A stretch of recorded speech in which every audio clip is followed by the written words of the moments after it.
Hey guys, so today I'm going to do a first impressions of this baby, the Wet n Wild Photofocus concealer. I just got this yesterday and I haven't opened it or tried it, but I was thinking I would do a first impressions because I thought maybe you guys would enjoy that. So let's get into it. I'm going to put foundation on first, obviously, because that's what you do. I'm going to use it with my Wet n Wild Photofocus foundation that I have in the shade Soft Ivory. Need my mirror to do so. Okay, foundation is on. I'm going to open this baby up. It's in the shade Light Ivory, so hopefully it'll be light enough. I have, speaking of concealers, but yeah, it's really cute and little. Has cruelty free, which you guys know I'm not like, I don't buy makeup according to if it's cruelty free or not. I just buy makeup if it's cheap most of the time, which this is $4, so obviously it's cheap. But yeah, it's really cute packaging. I like it has the little bunny on it. I think it's just cute that it has it on it. But I would buy it even if it didn't have it on it, to be honest. So, but that's because I'm not vegan or vegetarian, and I'm not really an animal lover, like, yeah, but that's besides the point, really. So, okay, I'm gonna open this up. Let's see what happens. Interesting.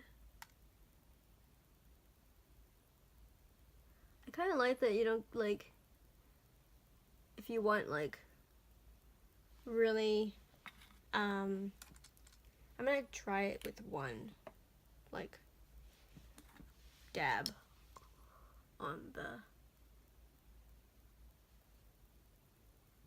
but in no way am I a makeup artist or anything, so I'm just an amateur makeup person.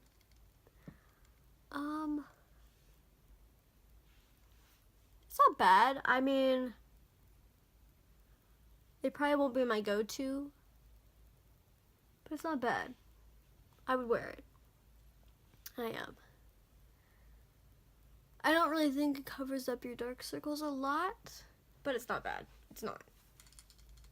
But I can tell, I can see why people might not like it, because it is kind of a thick consistency, and because it's kind of thick, it's not exactly like super easy to blend, like, but I mean, it blended decently. I probably will stick with my NYX HD concealer because that's the one that I mostly use under my eyes because it's light.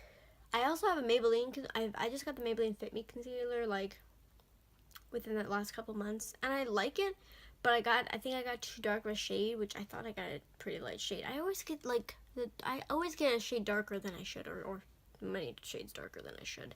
So I usually just put it on my like my pimples and stuff whenever I have problem areas, but it's not bad. It's not bad.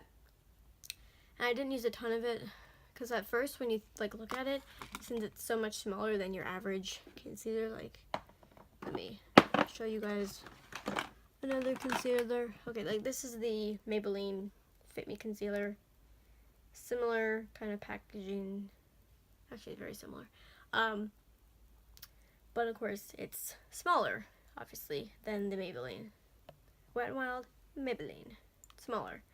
But I don't think that's a problem. I think if you go light-handed on it, maybe use one or two pumps, maybe pump it a little bit, maybe that'll help, I don't know. But yeah, it is definitely like very, very like kind of thick and creamy, but it's I've never used the tape.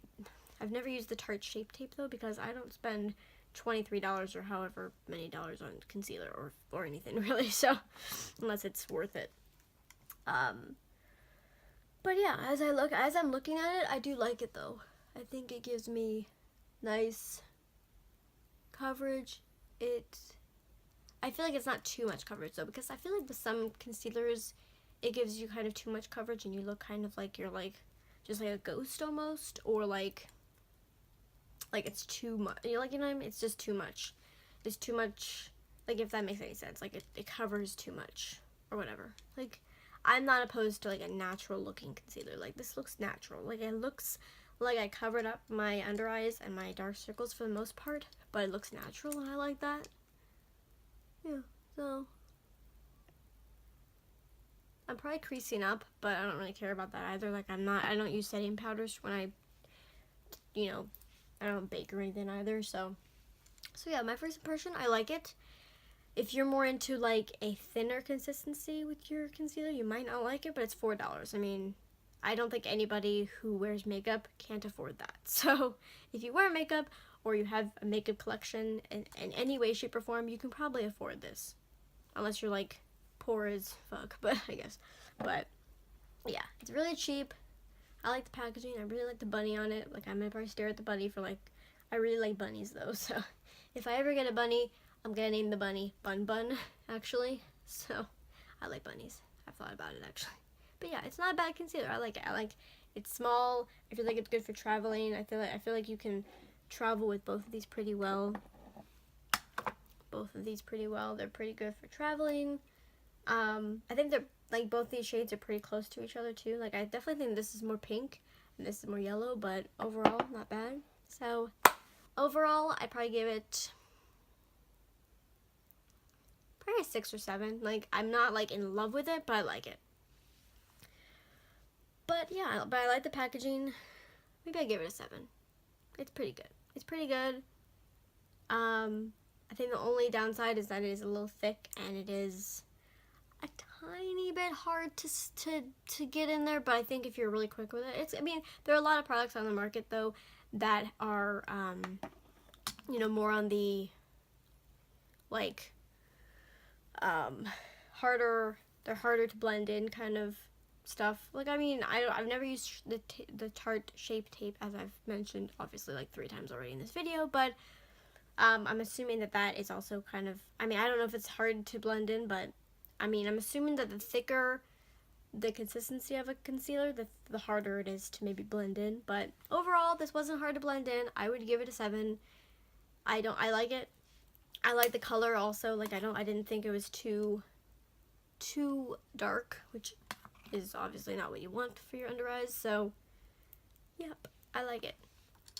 I would put it on, maybe I'll put it on some other parts of my face too, for the hell of it as well. See how it does on my face, you know, like right here or something. Cover up some of my pimples, might as well, just here and there. I do also want to try the Wet n Wild Photofocus pressed powder, even though I'm not a powder person, but I still want to try it because it's Wet n Wild and I love Wet n Wild. It's one of my favorite makeup brands ever because it's just, everything that they make is just so good quality. Like it's so inexpensive, but it's still good quality. Like I don't know how they can pull off like charging for the things that they make, like, and charging like nothing for it when they make like pretty good products. Okay, not bad. It covered, I mean, I'm using a Real Technique sponge, which I mean, I want to get a beauty blender, but I don't want to spend 20 bucks on it. But I don't know if I love the Real Technique sponge. I've heard some people don't like it because it does, I mean, as you guys can see, it soaks up a lot of product, but I don't really wash it, so, which is probably grotesque, but whatever. But I don't hate it, but whatever. So it's cheap. I'm a cheap person. I mean, I have like 2 high-end makeup palettes. I have a Too Faced one and I have a Lime Crime one. So I don't have a lot of like expensive makeup. So yeah, overall, I like this concealer. Not bad. So let me know in the comments below if you've tried this concealer, if you like it, if you want me to try more Wet n Wild Photofocus products, and if you want me to try the Tarte Shape Tape, which I'm kind of on the fence about because, like I said, I don't like spending $23 on a concealer. If it was a foundation, I might consider it. I would consider it, but it's a concealer, so I don't know. But yeah, so let me know. Don't forget to push that subscribe button to see more videos from me. And like this video if you like Wet n Wild, or if you're a fan of this concealer, or if you're a fan of makeup in general, whatever. So I'll see you in my next one. Bye guys.